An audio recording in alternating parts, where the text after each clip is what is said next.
வணக்கம். பாமக அப்படின்ற ஒரு கட்சி ஒரு வட்டத்திற்குள் அடங்கியதா அல்லது அடக்கப்பட்டதா?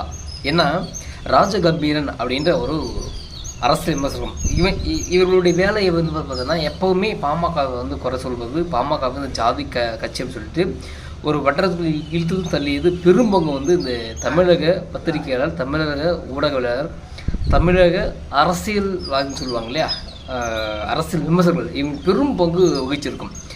இதெல்லாம் மறைத்து இன்றைக்கு பேசக்கூடிய ஆட்கள் தான் இவர்கள். சரி, ஏன் எப்படி பாமக வந்து ஒரு வட்டத்திற்குள் அடைக்கப்பட்டது அப்படின்னு சொல்கிறேன். அடக்கப்பட்டது. இப்போ சின்ன எக்ஸாம்பிள் சொல்கிறேன்.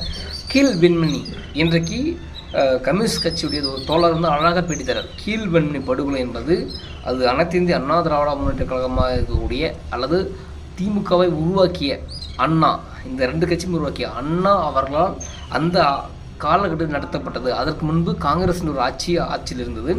அவர்கள் ஆட்சியில் தான் நீங்கள் ரொம்ப கொடுமையாக ஆரம்பிச்சிட்டாங்க. அண்ணாதுரை வந்த பொழுது நம்ம நிலைமை மாறும் அப்படின்னு சொல்லும் பொழுது தான் அவர் காவல்துறையை ஏவி யார் போராடினாலும் அவங்களுக்கு எதிராக அடக்கப்பட்டார் அப்படின்ற நியூஸும். அதே மாதிரி ஒரு ஒரு வீட்டுக்குள்ளே கிட்டத்தட்ட 11 பேர் இருக்கிறாங்க. அதில் ஒரு தாய் வந்து என்ன பண்ணுறாங்கன்னா, ஒரு குழந்தைக்கு வெளியே போகிறாங்க, அந்த குழந்தைய பொழைச்சிக்குன்னு சொல்லி அந்த குழந்தையை 2ஆக வெட்டி மீண்டும் அதே நெருப்புக்குள்ளே போகிறாங்க. இது நடந்தது பார்த்தோன்னா திமுக தோற்றுவித்த அண்ணாவோட ஆட்சியில் தான் அப்படின்னு சொல்கிறாங்க. அன்றைக்கு இந்த அண்ணாவுக்கு எதிராக யார் களம் இறங்கினாங்கன்னா கம்யூனிஸ்ட் கட்சி இறங்கிச்சு. இந்த அண்ணாவுக்கும் அதே மாதிரி அந்த நாயுடு, அந்த தெலுங்கு மொழி பேசுகிற நாயுடு, அவருக்கு சப்போர்ட்டாக இருந்ததும் ஈவர் அவர்கள். ஏன்னா கூலி வந்து முறையாக கேட்டு போயிடணும், இவங்க யாரும் போராட சொந்தம் அப்படின்னு சொல்லிட்டு அந்த போராட மக்களை குறை சொல்வது வந்து ஈவர் பெரியார் அவர்கள். அப்போது இந்த கீழ்வெண்மணி படுகொலைக்கு அன்றைக்கு யாரெல்லாம் எதிராக இருந்தார்கள்? இப்போ காங்கிரஸுக்கு எதிராக வந்தது தான் திமுக. திமுகவுக்கு எதிராக இருந்தது தான் கம்யூனிஸ்ட் கட்சி. இன்றைக்கு அதே திமுகவுக்கு யார் ஒன்றாருக்காங்கன்னா கம்யூனிஸ்ட் கட்சி, அப்புறம் பட்டியல் மக்களுக்காக உருவாக்கப்பட்ட விடுதலை சிறுத்தை கட்சி, அதுக்கப்புறம் பார்த்திங்கன்னா காங்கிரஸ். இவர்களெல்லாம் எங்கே இருக்காங்கன்னா திமுக கூட இருக்கிறாங்க. இப்போ கூட பார்த்தீங்கன்னா தொடர்ந்து தமிழகத்தில் பாலியல் வன்கொடுமை நடந்துக்கிட்டே இருக்குது. தொடர்ந்து பெண்களுடைய கற்பழிப்பு நடந்துக்கிட்டே இருக்குது. வெக்கமே எல்லாமே ஒரு கல்லூரி பெண்கள்கிட்ட பதாகை குத்து நாங்கள் சேஃபாக இருக்கோம் அப்படின்னு சொல்லி வைக்கிறது இந்த திராவிடம் முயற்சி பாருங்க. அப்போ இதை பற்றி ஒருத்தவங்களும் வாய்த்த பேசலை. ஸோ இந்த மாதிரி தான் ஒவ்வொரு காலகட்டத்திலும் ஒவ்வொரு விஷயங்களையும் பலிகாடாக பாட்டாளி மக்கள் கட்சியும் பாமக கொடுத்து விட்டு இவர்கள் தாங்கள் வந்து பொது கட்சியாக பரவிட்டாங்க.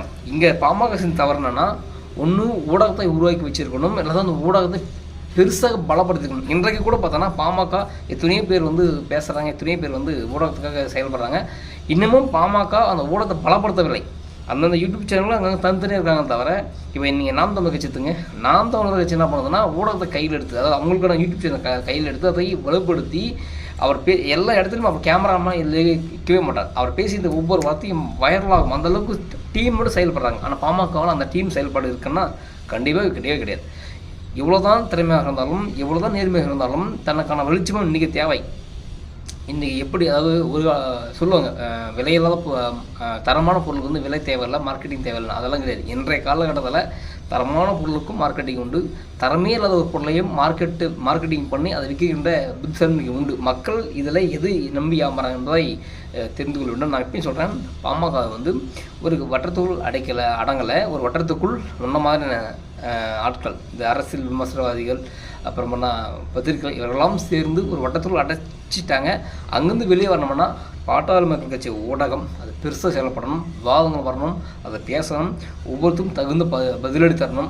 அதை விட்டுட்டு அவங்க ஐடியில் போயிட்டு இல்லை அவங்களுக்கு ஃபோன் பண்ணி தலைவராக பேசுவது அது செயல்பட கிடையாது. இன்றைக்கி CN ராமமூர்த்தி, முக்தரும் பார்த்தோன்னா மருத்துவர் ஐயா அவர்கள் அவ்வளோ தரந்து பேசியிருக்காங்க. மருத்துவர் ஐயா அவர்கள் பேச தேவையில்லை, இல்லை மேல்மட்ட தலைவர் பேசவில்லை. ஆனால் அதற்கு ஆப்போசிட் இருக்கக்கூடிய சின்ன ஊடகங்களுடைய நம்மளுடைய ஊடகம் நாம் பேசணும். இவன் CN ராமமூர்த்தி என்ன பண்ணியிருக்கான், என்ன மாதிரி பிடிங்க இருக்கான். ஏன்னா CN ராமமூர்த்தி வன்னியர் கூட்டம்னு சொல்கிறான்.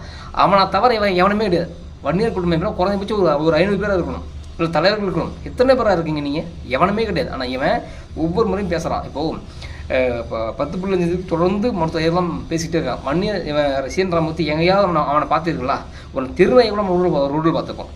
ஒரு சோத்துக்கு பிச்சடி நாயை கூட வந்து பார்த்தோன்னா போனால் நம்மக்கிட்ட வரும். அந்த மாதிரி ஒரு ஒரு நாயை கூட நம்ம ரோட்டில் பார்த்துருப்போம். இவனை எங்கே பார்த்துருப்போமா?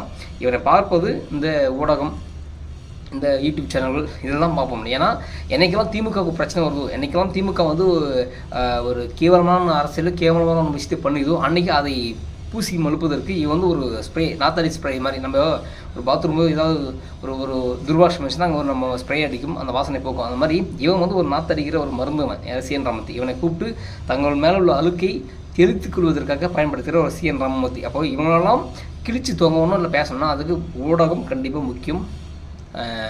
இல்லையென்றால் இப்படி தான் வரவெல்லாம் பாமக ஒரு வட்டத்திற்குள் அடக்கிட்டு போடுவோம். அதை தலைமை தான் முடிவு பண்ண வேண்டும். நன்றி, வணக்கம்.